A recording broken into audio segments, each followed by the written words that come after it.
Welcome to the Lose Weight, Live Life podcast. If you're a female professional or entrepreneur who would do anything to lose weight, yet finds it impossible to stick to a diet, to eat less, or just what you think you should, this podcast is for you. I am your host, certified life and weight coach, Clair MACKENZIE. Listen in to learn how to stop overeating, lose weight for the last time, and create a relationship with food and yourself that you love, all without diet deprivation and self-sabotage.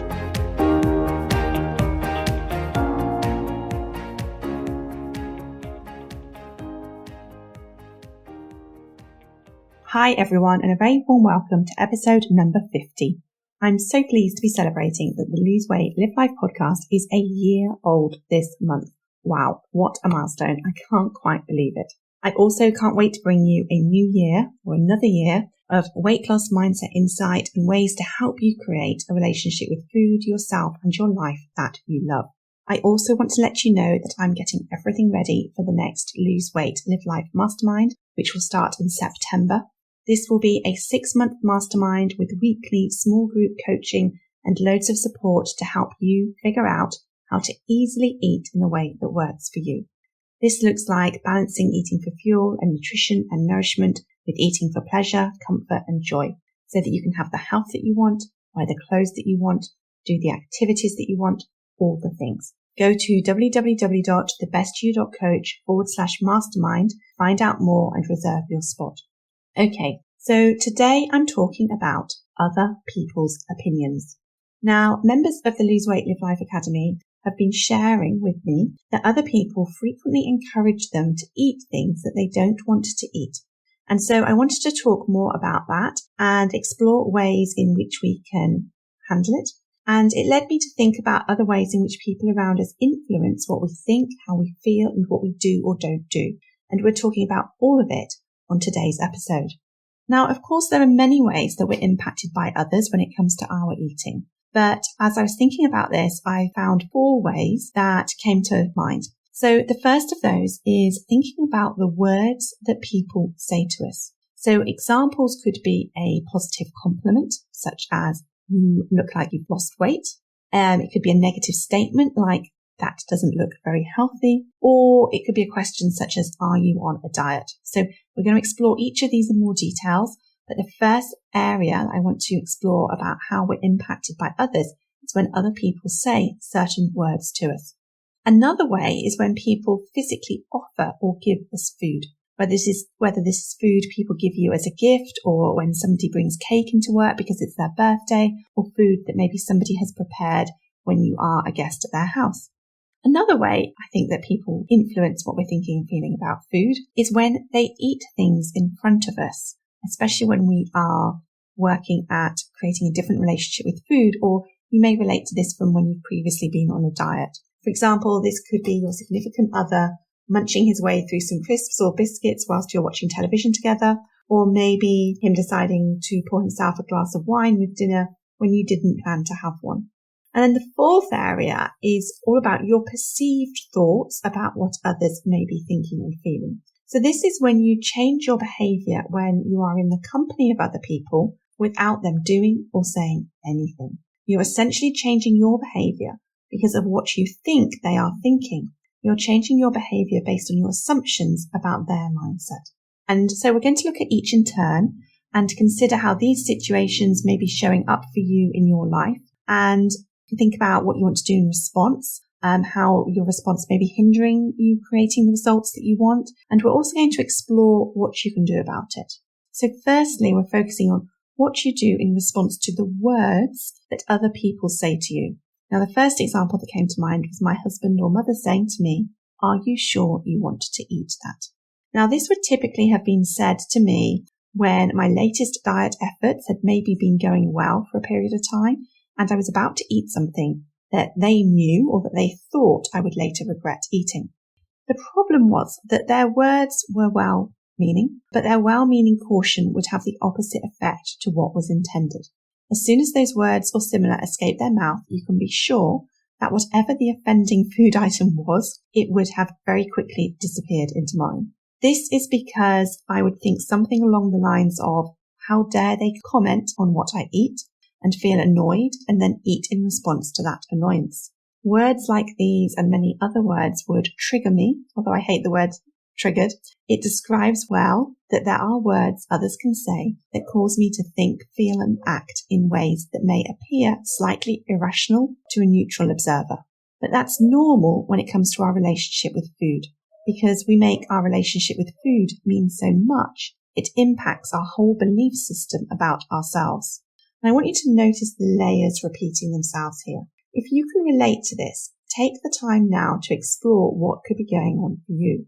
When you imagine someone saying those or similar words, how do you feel? What is the thought causing that feeling? Notice what you do or don't do. How is the way that you're thinking about it making it more difficult for you? Let's look at another example. How about the words, go on, a little bit won't hurt? Now, depending on my thoughts when I heard these words, they could have had the impact of making me more or less likely to eat whatever the food in question was. The upside to my sometimes rebellious nature is that sometimes these words would cause me to dig my heels in or maybe lay my spoon down and refuse point blank to eat whatever it was. I would think, how dare someone try to encourage me to eat something that is full of sugar or fat, would be my thought preceding the non-eating of said food.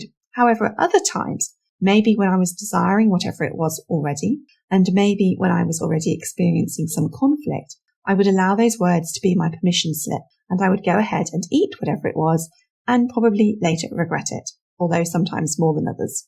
If you can relate to these words, again, do the work of figuring out how you want to respond when someone says them to you.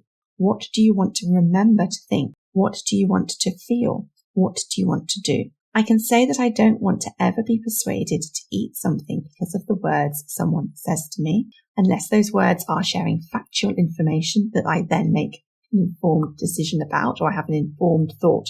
I want to learn to trust my own judgment and to know my own mind and how to override the thoughts of my primal brain so that I can easily make the right decision for me, knowing that it feels good. Okay, so number 3 is the question is when someone asks you an outright question such as, are you on a diet or have you lost weight? Now, my thoughts about being asked these questions, like the other words, would be dependent on the person and situation where I was being asked. If someone other than my closest friends or family members asked me if I was on a diet, I would have felt defensive and uncomfortable, all because of my own thoughts and belief system around the theme of shouldn't have to go on a diet because I shouldn't have gained the weight in the first place. If someone asked me if I had lost weight, I would experience a mixture of pride, maybe, if I had, and embarrassment, or just pure embarrassment if I hadn't. I would be proud of my achievements, and someone noticing and commenting on that would feel good to me to some extent, but yet at the same time I would feel mortified at the fact that someone would be observing me and what I weighed, because that's just what I did. If I was with a group of women and they happened to start talking about what diets they did or didn't like, or talking about anything to do with weight loss, I would feel instant shame because I was overweight and hadn't figured out how to help myself. And it's all of my thoughts that were going on here that created that shame for me. If you can relate to interpreting comments from others as judgments, whether they are or aren't, this is what I want you to know. First, assume people are judging you. Okay, rather than worrying about whether people are judging you or what they're thinking about you, just assume people judge you. It's human nature to judge others. If you're really honest and ask yourself, I'm guessing that you also sometimes judge other people. You have thoughts about other people, and that's okay. Okay? The fact that other people judge you is neither good nor bad. What others think about you reflects what they think about themselves. What other people think about you has nothing to do with you. Learn that your opinion of yourself is the one that matters, and know that changing an aspect of yourself, whether being different, losing weight, whatever it is, will not equate to you getting judged less. No matter what size you are, no matter what your number on the scale is, people are always going to find a reason to judge you, and that is okay. All right. Okay, so moving on to number 2, the second area. How does it help or hinder you on your weight loss journey when people offer or give you food that is, let's assume high in refined sugars and or fats? So maybe you're at work and somebody brings cake into the office because it's their birthday and offers you a piece. And let's imagine that they've baked it themselves. What do you think they'll do? Do you think, I can't say no because I will offend them? Do you think, I don't eat cake anymore unless I really want to eat it, and this isn't one of those times? Do you think this is going to leave me feeling bloated and hungry for more sugary food? Do you think I love it when people bring cake in for birthdays because I feel I have permission to eat it? I really encourage you to think about what you would do, how you would feel, and what you would think in this scenario, because it's going to give you such insight into some of your default patterns underpinning your relationship with food, other people, and yourself. Be curious. Do you prioritize other people's feelings ahead of your own? Do you believe that you always get to choose what you eat? Why or why not? I encourage you to think about these situations ahead of time when you're not in the moment. Who do you want to be in these situations? Do you want to be the person who has the knack of saying no, thank you, in a kind and respectful way? Do you want to be the person that thinks, well, I have to have some because everyone else has declined and I feel bad for them? There is no right or wrong, just you thinking about who you want to be. Think about the person that has the relationship with food that you want. That is the weight that you want to be. What would they do in these situations? What I also find interesting when I'm working with my clients is that some people have absolutely no problem saying no thank you in one scenario, but will really struggle to say it in another. It could be dependent on the person you are with, or the situation, or the food. Maybe some foods create more desire for you, and so you tell yourself you must eat it so that you don't offend the person offering it to you, even though it's really just because you really like the food that's on offer. And if you didn't over-desire it, you would have no problem politely saying no thank you, and you would not even think that you are offending them. This is because our primal brain is sneaky. It lies to us. It has us lying to ourselves and doing things behind our own backs. So get honest with yourself about what is going on for you when you make food choices that are influenced by other people. Okay, so let's move on to the third area that I want to talk to you about, which is when people eat things in front of you and it causes you a problem. Whether the problem is that you end up eating or drinking, whatever it is, because they were eating, drinking it, or that the problem is that you feel miserable or deprived. In these situations, I encourage you to be curious about whether it is the fact that the person is eating in front of you or your thoughts about eating them in front of you. There are so many different things that you could think. So imagine the situation. Sit down with your husband to watch a film and he opens a packet of biscuits. Now you could think, how dare he when he knows I am dieting, leading you to feel angry. You could think, he'll regret eating those, leading you to feel concerned or self-righteous. You could think, I'm so pleased I no longer crave biscuits in the evening, leading you to feel empathy or pride. You could think, those biscuits are my favourite, I really want one, leading you to feel desire. You could think, I could have biscuits if I wanted to, but I would rather look forward to enjoying some ice cream on Friday night instead. You could think, it's not fair that I can't have biscuits, leading you to feel deprived. What you do next will depend on how you feel. If you felt angry, you might walk out and not watch the film and raid the fridge to comfort yourself. If you felt concerned for your partner, you might offer to get him some fruit instead. If you felt pride, you might just allow yourself to be in the moment and enjoy the film. If you felt deprived, you might start to tuck into the biscuits. What I'm showing you here is that what you think and feel has very little to do with the fact that your partner is eating biscuits when you sit down to watch TV together. Because if it did, everyone would be thinking and feeling the same thought-feeling pairing. It has far more to do with your underlying relationship with food and with your partner. Okay, so the last area to talk about is when we think things about what other people think that leads us to change our behaviour without them saying or doing anything. This may look like you going home to visit your family and noticing that you eat differently when you're with them.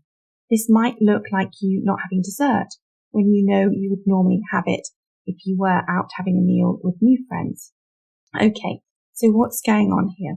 Well, of course, we all have thoughts about other people, essentially our own judgments of them or opinions.